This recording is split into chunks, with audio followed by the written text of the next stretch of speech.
Now time for SME on Point. Now, being beautiful will never go out of fashion. Perhaps that's what explains why men and women across the world spend billions, and I mean billions, to enhance their looks. Locally, according to the Fashion Handbook, in 2017, South Africa's beauty market was worth over 27 billion rand.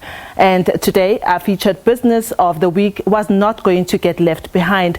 Soweto-based Phiwe Mngadi is making money through the art of permanent makeup.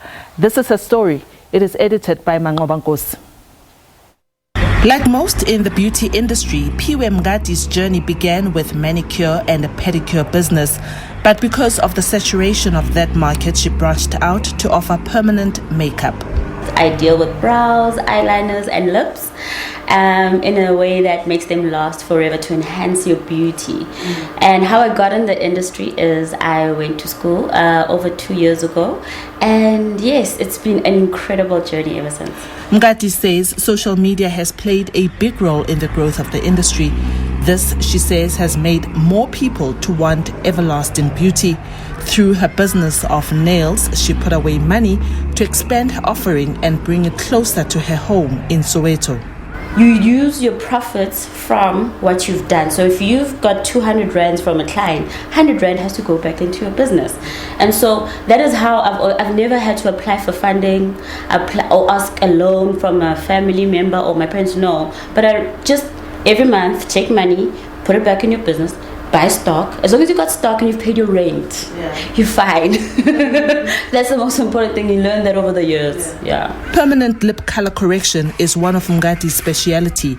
She says this procedure, together with microblading or permanent eyebrows, gives clients their confidence back and is convenient. A lot of women struggle with dark lips, not because they want it and not because they feel like I'm not loving my blackness. No, it is affecting their self-confidence. So seeing them tell me that this is really affecting me, I have to wear lipstick all the time, and then seeing how their lips look after the procedure is amazing. So what we do with the procedure is we actually insert pigment into your lips, but the first appointment is always about trying to minimize the darkness by using certain colors, and then the second appointment we gauge with, okay, did that work? Do we still need to continue making your lips a bit lighter before we go on to extravagant colors like red, sweet pinks? So it is a gradual process that you come in every 2 months, just 2 or 3 times. While most businesses are working to recover from the effects of the lockdown, Mngadi says her business has been able to recover from days of not trading. So obviously the 21 days was, we all were like, oh yes, we have to, and it was kind of difficult. Afterwards we actually started to feel it in our pockets, because remember that this is a day-to-day sale business. So I will feel the punch of not working for 2-3 months. So it was really hard. And also you realize how important beauty is to people. The way we were nagged, to work, please can I just come, and because you realize that now I understand why some women say to me, there is no recession in the beauty industry.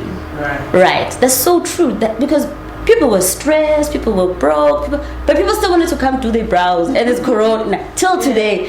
They want to do their brows. So yeah, we have been affected, but the fact that we're running again, we've been so busy. Mngadi is running classes for those interested with the aim of increasing the number of available permanent makeup artists in townships. She says the lives of those she has taught have changed, as they too can now start their small businesses of enhancing the beauty of others. Liabo Setho, SABC News, Johannesburg. Thank you so much, Phiwe Mngadi, for sharing your story with SME on Point. So, are you in your 20s and have you been thinking about going into business? If this is the case, money management skills will be critical in this journey that you want to undertake. Willie Chavalala is the Provincial Head for Gauteng Client Coverage at Standard Bank, and he says that the good news is that financial management skills can still be learned. Let's speak to Willie to find out how you can learn these skills. Willie, thank you so much. He's on the line to us here in Gauteng. Willie, thank you for joining us on SME on Point. Good afternoon. Willie, what should young people be considering as a first thing when they want to start into business, particularly at this time, because now, you know, it's Corona time, things are not as they used to be. So what would be the one top tip that you would give to them? Yeah, it's really key that for our young entrepreneurs to really live for their dreams and follow their dreams. And I suppose when you are passionate in driving towards your goal, as a bank, we are here to support them, to help them navigate, through the challenges that the market, has to offer. So I suppose the big thing is the drive. If you have the drive, everything else will fall into place. Yeah. Let's talk about the financial tools. What sort of financial tools are absolutely critical when you start this journey? And what sort of tools do you at Standard Bank offer to young entrepreneurs? No, certainly. I mean, today we are living in the digital and the tech, world, whereby we really, encourage or the market will want to be able to access, the services that the entrepreneurs have to offer. So certainly, from Standard Bank, we understand the market dynamics, and part of our offering, amongst others, it's really helping our youth with e-commerce solutions. And I mean, we have a product called, Simply Blue, which really makes it easy, for the entrepreneurs to do their business online. And, part of, that offering, it's the ability for the entrepreneurs, to set up their online, stores, accept payments securely online at a bare minimal fee. Yeah, let's talk about the additional things that can be done for SMEs in order, to support them through their journey, of creating their own empires, and also to support the economy. Do you think that from the point of view of a financier like Standard Bank and others and government, is more being done, or is enough being done?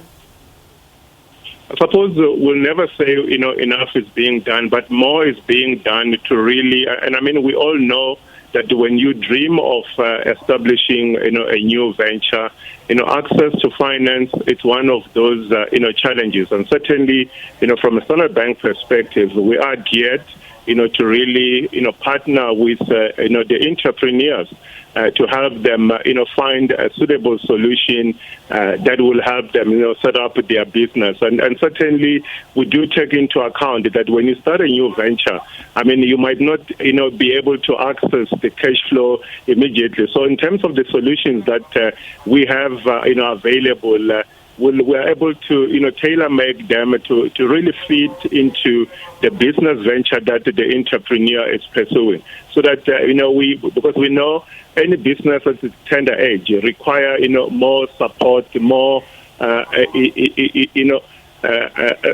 so we can never be in a position where we demand, repayment from, month one. So we can tailor-make the solution that allows, in line with the business plan, to ensure that we are flexible in terms of the repayment, terms, and also from the account setup that, we offer the accounts that will ensure that, it gears the entrepreneur from, cost saving, because you'll want to ensure that you help a young business to build its financial muscles over a period of time. Willie Chavalala, thank you so much for joining us on SME OnPoint. It's really been a pleasure speaking to you, and I hope that our viewers who are still in their nice 20s can take a note of all the tips that you've given them about how your bank can assist them. And that is it from SME OnPoint.